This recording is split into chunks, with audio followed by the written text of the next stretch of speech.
Merci avec un infini bonheur de m'avoir accordé la parole.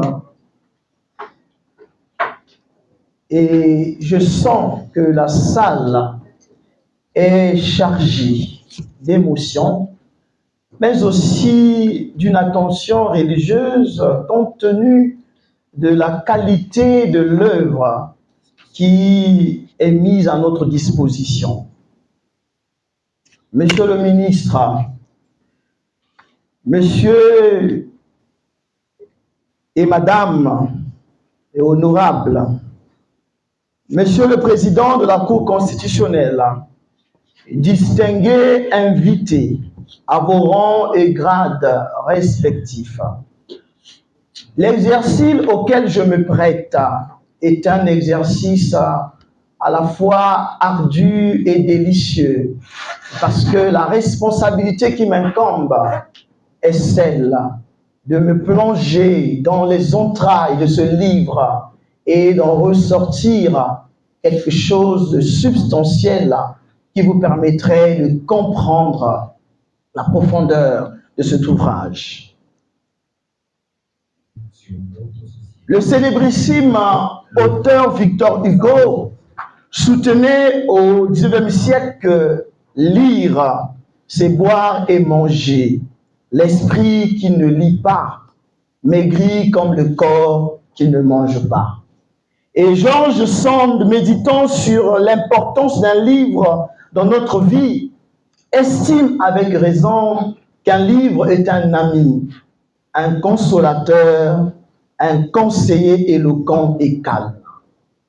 Il faut avouer que ces deux sublimes citations nous rapprochent sans nul doute du livre qui nous réunit aujourd'hui.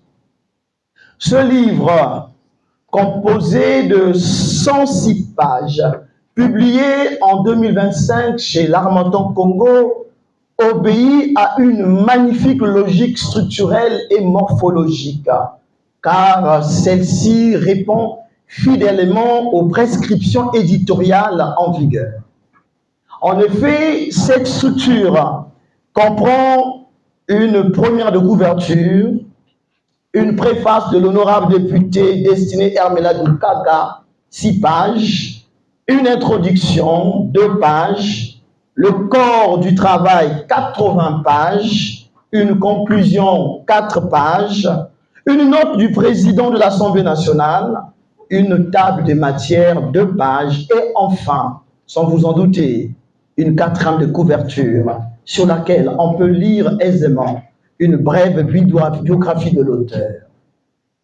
Sur la première de couverture, mesdames et messieurs, on est frappé prima facie, après le patronyme de l'auteur, par le titre même de l'ouvrage. Ce titre est suivi d'une indication importantissime qui invite le lecteur à se fixer de façon irréductible sur la date de naissance et la date de mort de la personne en hommage.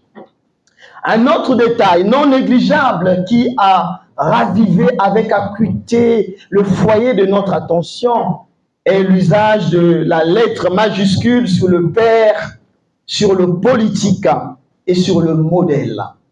Très souvent, l'usage de la majuscule au milieu d'une phrase n'est ni recommandé ni recommandable. Cette lettre majuscule peut, à première vue, paraître comme une entorse flagrante à la syntaxe molièresque ou comme une voix déroutante, abstruse ou nébuleuse pour un esprit non avisé.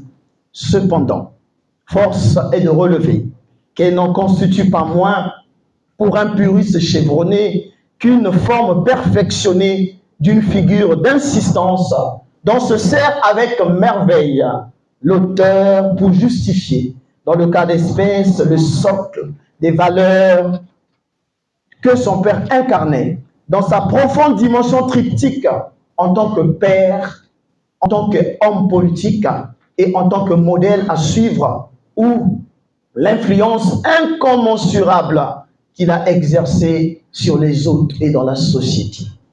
Mesdames et messieurs, Le corps de ce livre est reparti en 2 parties majeures avec 8 chapitres dans l'ensemble. La construction de la première partie, intitulée Le Père, repose majestueusement sur 5 colonnes. Je vais dire 5 chapitres.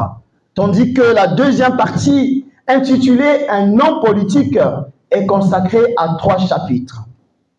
Toujours sur la première de couverture, une image grandiose du héros du livre nous traduit et nous inspire un vif sentiment de grandeur et de majesté qui l'a caractérisé durant sa vie. Un regard perçant et non hagard, d'un homme rempli d'une riche expérience, d'un homme rempli de sagesse et de sagacité, d'un homme vêtu à 4 épingles avec une écharpe tricolore, d'un homme assis sur un imposant fauteuil en cuir, et ce regard vient auréoler cette première de couverture. En filigrane, le message décrypté qui en résulte, comme le miel qui dégouline de la ruche d'abeille, en dit long sur la nature même de la personne en hommage. Mesdames et messieurs, après cette présentation succincte qui nous a permis de planter le décor extérieur de ce livre, permettez-moi de vous téléporter hic et nunc à travers ce merveilleux voyage intellectuel et de vous plonger avec douceur dans les fonds baptismaux de ce livre mémorial pour en extraire avec un infini bonheur de délectation la substance moelle de la nourriture intellectuelle et spirituelle pour notre bien-être psychologique. Tout dégoût. Il faut dire que la vie est une histoire qui vaut la peine d'être racontée. Elle peut être narrée à l'aube de notre vie, soit au milieu de notre vie. Il faut avouer que le travail de l'écriture biographique est une démarche épistémologique et apodictique, à la fois libre et contraignante. Ce n'est pas une tâche aisée, car écrire une biographie, c'est de toute évidence poser un acte de mémoire, un acte de témoignage, un acte de transmission, un acte de préservation, un acte de continuité, et ce d'autant plus que cela requiert, selon les règles de l'art, le respect scrupuleux des exigences bien définies, telles que l'objectivité, la neutralité. Elle se diffère des autres œuvres littéraires fictives, et lorsqu'elle n'emprunte pas le chemin de la narration romancée, elle se démarque alors à bien d'égards du roman autobiographique, à l'instar de L'Enfant Noir de Camara Laye, à l'instar des Mémoires d'Outre-Tombe de Chateaubriand, à l'instar de La Gloire de mon père de Marcel Pagnol, et à l'instar de Rêve de mon père de Barack Obama, et plus récemment du livre de ma grand-mère de Prince Arnie Matoko. À partir de cette distinction fondamentale, nous avons donc la figure du père, la figure de l'homme politique et celle du modèle dont chacune de figures rejoint parfaitement la pensée d'Abraham Lincoln quand il avait affirmé que les grands hommes sont ceux qui ont une vision claire de l'avenir et qui travaillent pour le réaliser. Est né en 1953 dans une famille modeste et traditionnaliste en pleine période coloniale et dans un village perdu d'Ikassa dans le district d'Abala dans le département de Plateau, actuel département Kémy-Alima. Fils aîné du couple Pierre Ibombo et de Marie-Jeanne Thiado, j'espère que j'ai bien prononcé ce nom, Jean-Pierre Ibombo représentait pour ses parents un messie de la famille et celle-ci croyait fortement en son avenir radieux. Par la force immuable du fatum, je vais dire le destin, cette croyance inébranlable se trouvera fort aisément confirmée et produira par voie des conséquences des savoureux fruits escomptés, car Jean-Pierre s'illustrera en bien grâce à son intelligence prodigieuse et à ses autres qualités intrinsèques depuis l'école primaire du village, où il obtint brillamment son CP à l'âge de 12 ans jusqu'au collège Ma foi Virgile à Brazzaville. Nonobstant l'éloignement de son village natal et la privation de la douce et tendre chaleur parentale et familiale, nonobstant les péripéties et les vicissitudes de la vie, ainsi que la rudesse de la vie de Brazzaville, il ne se laissa pas accabler ni vaincre comme Banda dans la ville criée de Mongo-Betty par l'abattement et la désolation. Il ne céda point aux fallacieux chants de sirènes comme Ulysse sur la route vers Ithaca, tant la vivacité de son intelligence, son exemplarité notoire en matière de persévérance et de pugnacité, ainsi que sa voracité livresque inouïe, lui ont utilement servi de boussole, comme une étoile polaire sur son brillant parcours scolaire. D'ailleurs, ces qualités lui ont aussi permis d'obtenir son bac série D au mythique lycée Savoyard de Brazzaville. Dans sa vie familiale, il fut un père exceptionnel, humble, discret, loyal et surtout dévoué à l'écoute et à la résolution des causes familiales et de celles des autres. Humaniste et intègre, son amour sans limite pour sa femme, ses enfants et les autres ne pouvait raisonnablement être occulté par sa rigueur légendaire. Qu'en est-il de sa robe d'homme politique? Quant à sa robe d'homme politique, on peut retenir sans embâche que Jean-Pierre Ibombo a d'abord commencé comme un membre influent de l'UGC, avant d'adhérer le PCT en 1979, et où il va se faire remarquer positivement et se démarquer par ses compétences et ses talents avérés. Il mènera son cheval de bataille politique sur la défense des causes de la justice, de l'égalité, mais aussi de la paix. Avec une conviction ferme et un sens élevé du patriotisme et de l'excellence, il assumera plusieurs fonctions tant administratives que politiques. Enseignant de carrière, il s'impliquera âprement dans le combat de l'éducation et du développement local avant d'exercer des fonctions du président du conseil départemental des Plateaux en 2002. En 1917, il fut élu dès le premier tour député à l'Assemblée nationale avant d'être réélu 5 ans plus tard. Toutefois, au moment où la nation avait encore besoin de ce loyal service, l'ange de la mort le happa et il trépassa à Paris, loin de son pays, loin de son village natal, loin de sa famille. Ce fut une perte incommensurable.